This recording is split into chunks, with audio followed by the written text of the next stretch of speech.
श्री कृष्ण कहते हैं, अकेलापन एक ऐसा शब्द है जिससे ज़्यादातर लोग डरते हैं।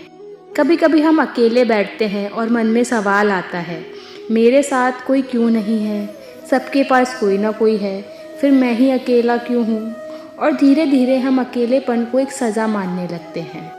लेकिन क्या सच में अकेलापन सज़ा है? दोस्तों, महाभारत के युद्ध से पहले अर्जुन भी अकेले ही खड़े थे। चारों ओर सेना थी, लेकिन निर्णय उसे अकेले ही लेना था। तभी श्री कृष्ण ने उसे समझाया कि असली शक्ति भीड़ में नहीं, अकेलेपन में जन्म लेती है। जब आप अपने मन और आत्मा के साथ अकेले होते हैं, तभी आप खुद को सच में समझ पाते हैं। अकेलापन आपको डराने नहीं आता, अकेलापन आपको तैयार करने आता है। जब दुनिया का शोर धीरे धीरे शांत हो जाता है, जब कोई कॉल नहीं करता, जब कोई आपकी बात नहीं पूछता या आपको नहीं समझता, तब जो आवाज़ बजती है वह आपकी अपनी होती है।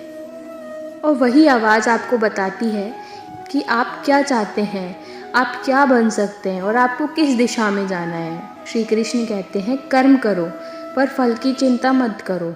अकेलापन भी हमें यही सिखाता है।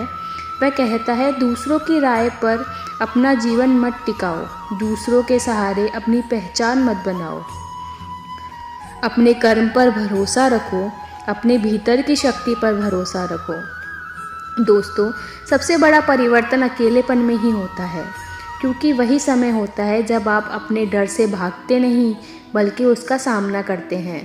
वही समय होता है जब आप अपनी कमज़ोरियों को छुपाते नहीं बल्कि स्वीकार करते हैं। और वही समय होता है जब आप अपनी असली पहचान से मिलते हैं।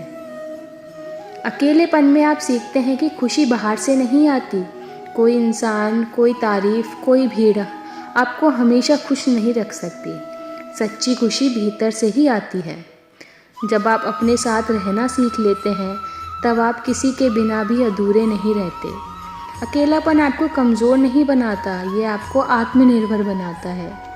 आप अपनी शांति से मजबूत बनते हैं, अपने विश्वास से मजबूत बनते हैं और अपनी आत्मा से जुड़कर मजबूत बनते हैं। तो दोस्तों, अगली बार जब आप खुद को अकेला महसूस करें तो डरिए मत, रुकिए, खुद को सुनिए और समझिए। यह समय आपको तोड़ने नहीं, आपको गढ़ने आया है। अकेलापन सज़ा नहीं, यह एक अवसर है। ये एक ऐसा अवसर है जो आपको आपके सबसे मजबूत रूप तक ले जा सकता है। श्री कृष्ण का यह उपदेश हमेशा याद रखिए, जो अकेले भी अपने धर्म और कर्म के पथ पर चलता है वही सच्चा योद्धा है। और यही समझ आपको जीवन में स्थिरता देती है, आत्मविश्वास देती है और अत्यंत भीतर की शांति देती है। राधे राधे।